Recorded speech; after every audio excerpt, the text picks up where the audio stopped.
Friends, నేనైతే macaroni ఎలా చేయాలో చెప్పబోతున్నాను. ఎలా చేయాలి అంటే ఫస్ట్ పోపు వేసుకోవాలి. పోపులో ఆవాలు, జీలకర్ర, కొంచెం ధనియాల పొడి వేసుకున్నాను, మిర్చి, ఆనియన్స్ మంచిగా ఫ్రై చేసుకోవాలి. దాని తర్వాత కొంచెం అల్లం వెల్లుల్లి పేస్ట్ నేను దంచుకొని వేసుకున్నాను. అది టేస్ట్ చాలా మంచిగా వస్తుంది మ్యాక్రోనికి. కొంచెం ఫ్రై కావడానికి కొంచెం సాల్ట్ వేసుకున్నాను. టమాటోస్ వేసుకోవాలి. టమాటోస్ కూడా మంచిగా ఫ్రై చేసుకోవాలి.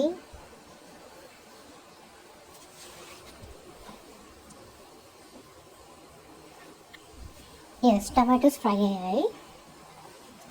మ్యాక్రోనీస్ 4 కప్స్ తీసుకున్నాను నేను. 4 కప్స్కి 12 కప్స్ ఆఫ్ వాటర్ పోసుకున్నాను. మీరైతే 8 కప్స్ తీసుకోండి. నాకు సూపి ఇష్టం కాబట్టి 12 కప్స్ తీసుకున్నాను నేను. ఉప్పు కారం వేసుకున్నాక 2 విజిల్స్ అయ్యాక ఓపెన్ చేయండి. ఆ తర్వాత అయిపోయింది మ్యాక్రోనీ. జనరల్గా అందరూ ఫ్రై లాగా చేసుకుంటారు కదా, ఇది సూపీ లాగా బాగుంటుంది. మీరు కూడా ట్రై చేయండి. Thank you for watching. Bye.